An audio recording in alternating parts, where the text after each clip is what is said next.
They said my chickens were a nuisance, a noise complaint, a violation of community standards. But my hens were quiet, clean, and legal. I knew the real reason: control. So I dug into their records, and what I found went way beyond chickens. I wasn't the one causing trouble. They were.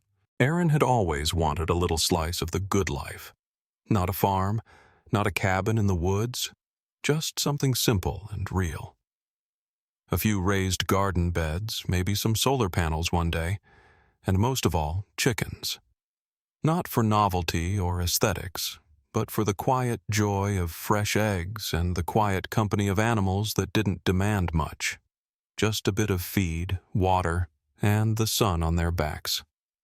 When she finally moved into her suburban dream home, a modest 2-story with a big backyard and enough space for a coop, she figured she could make that vision real. Before building anything, she went straight to the city zoning office and double-checked the local ordinances. Backyard hens? Perfectly legal. Up to 6, no roosters. No restrictions on breed, no city permits required as long as the structure wasn't permanent and didn't violate setbacks. She bought a prefab coop kit online, the kind with nesting boxes, a small ramp, and built-in fencing. It was clean, compact, and discreet, nestled in the back corner of her yard where it couldn't be seen from the street. The hens arrived a week later, 4 of them, all young, quiet, and oddly friendly. Their names were Beatrice, Maple, June, and Harriet. It didn't take long for the rhythm to settle in. Morning feeding, occasional egg collection, a little garden work on the weekends. Aaron kept the space spotless. No smell, no mess, no noise. The girls clucked softly, but mostly just wandered around, pecking at the grass like they were on vacation. It was peaceful, until the envelope showed up. A crisp white letter from the HOA, tucked between her utility bill and a coupon flyer, folded too perfectly to be anything casual. Aaron opened it on the porch, already suspecting trouble. You are hereby notified that your property is in violation of HOA Regulation 7.4, keeping of livestock and non-conforming animals.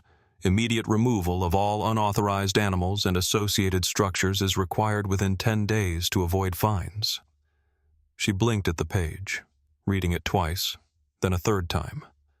Livestock?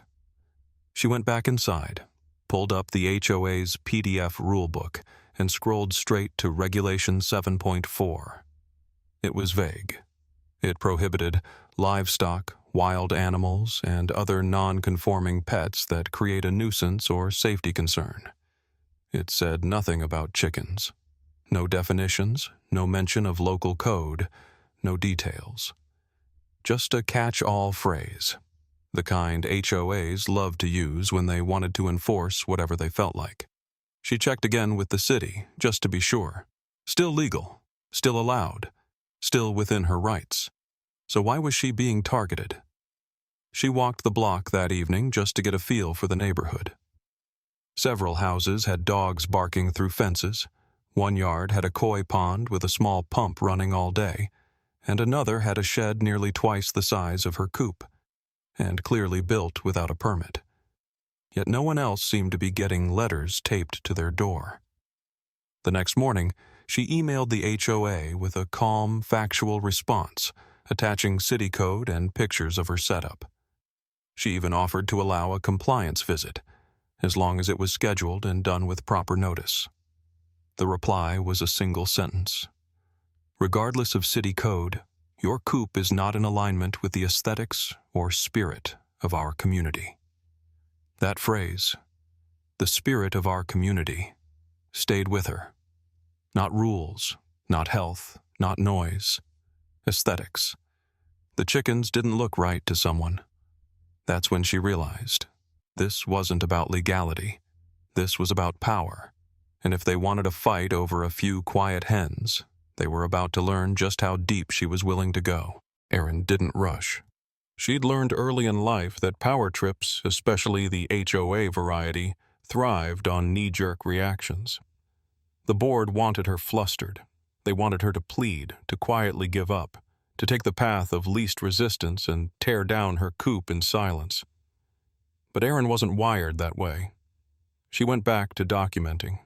She took photos of the coop from every angle, noting its position, the fence, the distance from the property line, even the shade trees that buffered it from view. She kept a detailed log of maintenance, feed cycles, and waste disposal. Every day she wrote down how many eggs she collected and how long the hens had been outside. It was meticulous, methodical, the kind of file that doesn't look emotional. It looks like evidence. Then the noise complaint started. An email from the HOA claimed that multiple residents had reported early morning disruptions consistent with livestock vocalizations. Erin checked her camera logs. The chickens didn't even stir until after 7 a.m., and they never made more than a low clucking sound. No squawks, no crowing, because, of course, no rooster. She walked to each bordering neighbor and asked politely if they had heard anything. 3 out of 4 said no. The 4th looked uncomfortable and mumbled something about not being bothered personally, but someone on the board had asked. That was the first clue. This wasn't a neighbor-led complaint. This was coming from inside the HOA, and it escalated quickly. A follow-up letter cited sanitation concerns and accused her of creating a potential health risk. There had been no inspection, no notice of a visit, just an assumption, delivered like fact. Then came the fine, $200. With the threat of another $200 each week, the chickens remained. This time, Erin pushed back formally. She sent a registered letter requesting all documentation related to her alleged violations, names of complaining residents, photographic proof, any test results or visit records related to sanitation or noise. She CC'd the city zoning office for good measure. No reply. 3 days later, a maintenance crew she didn't recognize appeared near the edge of her yard, walking along the HOA's shared greenbelt that bordered her fence. One of them held up a phone, clearly recording. Another crouched near the base of the fence, holding what looked like a sound meter. They didn't knock, didn't announce themselves, just hovered, collected something, then left. That night, Erin reviewed her security footage and emailed it, unedited, to both the HOA and the city. No explanation, no anger, just the files. She made sure to mention the lack of prior notice and the clear violation of her right to be informed of any inspections involving her property. Still silence. And then, buried in the HOA's monthly newsletter, came a tiny paragraph, a single line under the reminders section. Backyard livestock and structures may be subject to board review regardless of city permits. That's when it clicked. They weren't just trying to get rid of her chickens. They were trying to rewrite the rules as they went, using vague language to push through selective enforcement, and hiding it under the radar so that no one questioned it until it was too late. She started going through the HOA's online archives, meeting minutes, budget reports, special bulletins. Most of it was boring, routine votes on seasonal flower budgets and new mailbox paint. But here and there were signals, quiet changes to language. A landscaping committee suddenly allocated more funds than before. An external structure subcommittee was formed 6 months ago, with no roster or notes available. And a name that kept popping up beside every policy push, every new rule. Diane Reeves, HOA president. Erin didn't know much about Diane, only that she lived 3 streets over in the newer section of the neighborhood, the part with bigger lots and taller fences. Rumor was she'd joined the board to clean things up. She wasn't elected. She filled in after someone stepped down unexpectedly. Something didn't feel right. The hostility, the vague language, the fines, the surveillance. It was starting to look less like overreach and more like a pattern. And if they wanted to target her under the pretense of order, Erin was ready to look at the disorder they didn't want anyone to see. Erin was done reacting. Now it was her turn to investigate.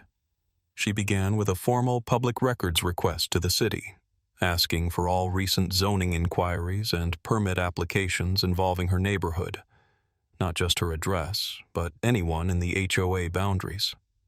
Most homeowners never thought to do this, but Erin had a quiet advantage. She worked in digital logistics and spent her days inside massive spreadsheets, reading data like others read novels. When the files came back, something jumped out almost immediately. A permit application for a multi-purpose detached structure filed 7 months earlier, listed under the address of Diane Reeves, HOA president. The description was vague, but the size was unmistakable, nearly 400 square feet. That was no tool shed. It was categorized under non-permitted accessory use, which typically applied to unregistered home offices, workshops, or livestock facilities. The timeline lined up perfectly. The permit was denied, but not before Diane had already started construction. Erin drove by the property that evening. She wasn't the snooping type, but curiosity beat hesitation. Diane's house sat at the end of a cul-de-sac, her backyard partially visible from the street behind. Through the gaps in the fence, Erin spotted it. A long, painted structure tucked behind the trees. Not flashy, but unmistakably out of proportion with anything allowed under HOA policy. That same HOA policy had been used to fine Erin for 4 quiet hens. She pulled out her phone and started taking pictures. Then she went home and started digging deeper. Into the HOA's own records this time. Per the association's charter, all board-related expenditures and votes had to be logged and made available to members upon request. Erin emailed a formal demand to view the last 12 months of board meeting minutes and budget allocations. She cited the HOA bylaws by number. She CC'd the city council again. This time, the response came faster. A defensive email from the HOA secretary saying that unredacted internal documentation could only be provided with board approval. That wasn't true, and Erin knew it. So she escalated. She posted on the neighborhood forum, a place usually reserved for garage sales and missing cats, with a single, simple message. If anyone else has been fined, warned, or pressured by the HOA recently, I'd like to talk, especially if it involves gardening, animals, or backyard projects. Within 24 hours, her inbox was full. There was the couple who'd been fined for installing a rain barrel, a young mother cited for building a raised garden bed without pre-approval, a retired veteran who had added a pergola and received 3 warning letters, despite having submitted plans that were never reviewed. Every story was different, but the pattern was the same. Vague rules, moving goalposts, sudden fines, all enforced after the fact, and always with Diane Reeves's name on the notice. The residents were frustrated, but no one had put the pieces together. Until now. Erin began assembling timelines. Who had received letters? When? What structures had been flagged? What Diane had been building during the same stretch of time? It was a classic playbook. Deflect, distract, and enforce the rules hardest on anyone who might object to what you're doing behind the curtain. But the final confirmation came from an unlikely source, an older neighbor named Linda, who had lived in the community since it was built and had served on the board years ago. She sent Erin a short message after seeing her post. You didn't hear this from me, but Diane used HOA funds to clear land behind her property for community beautification. There's no record of where the money went. There's also no beautification project, just her shed. Erin sat back and stared at the message. They were using HOA fees, resident money, for personal construction, and then fining residents for doing legal things like raising hens or catching rain. That night, Erin compiled everything: the denied permit, the surveillance video from her property, the financial discrepancies, the internal policies, the stories from other homeowners. She put it all into a single folder, titled simply, Coop Files. She wasn't going to plead anymore. She wasn't going to argue. At the next board meeting, She was going to expose everything and let the neighborhood decide who really didn't belong. The meeting was scheduled for 6:00 p.m. on a Wednesday, deliberately early enough to discourage working residents from attending. That was how it had always been. Quiet control, low turnout, and a rubber stamp boardroom where questions were discouraged and discussions cut short.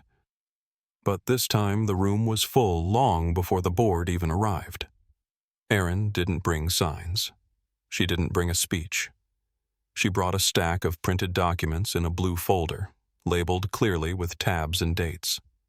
She sat in the third row, surrounded by neighbors who had reached out after her forum post. People who had been fined, ignored, bullied.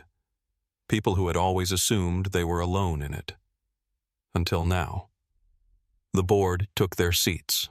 Diane Reeves at the center, wearing a tight-lipped smile and an HOA lapel pin. She glanced around the room, visibly surprised by the crowd, but doing her best to appear unfazed. The meeting began like they all did. Roll call, approval of previous minutes, a dry financial report with just enough jargon to confuse anyone trying to follow. But when the floor opened for resident comments, Erin stood up before anyone else could. She didn't raise her voice. She didn't posture. She simply walked to the front, placed the blue folder on the table, and began to read. She described the timeline, the chicken coop, the violation letters, the vague citations. Then she moved on to the zoning records, the denial of Diane's permit for a large non-conforming backyard structure. She showed the city file, the diagrams, the measurements. She passed around photos taken from public property showing the construction Diane had carried out anyway. Then she revealed the financial notes. The line item from the HOA's quarterly report listed as Community Landscaping Project, with no accompanying documentation, no visible result. Just a withdrawal of $3,200 during the same month that the land behind Diane's house had been cleared and leveled. You could feel the mood in the room shift. A few gasps, murmured whispers, then silence. Erin didn't make accusations. She didn't need to. She just showed the facts. The coop files, as she now called them, didn't rely on speculation. They relied on the board's own actions, their signatures, their emails, their silence. When she finished, she stepped aside. What followed wasn't a debate. It was a reckoning. Residents stood up one after another, telling their own stories, waving their own fine notices, asking why their rain barrels and garden beds had been targeted while Diane had violated zoning codes and spent HOA funds with no transparency.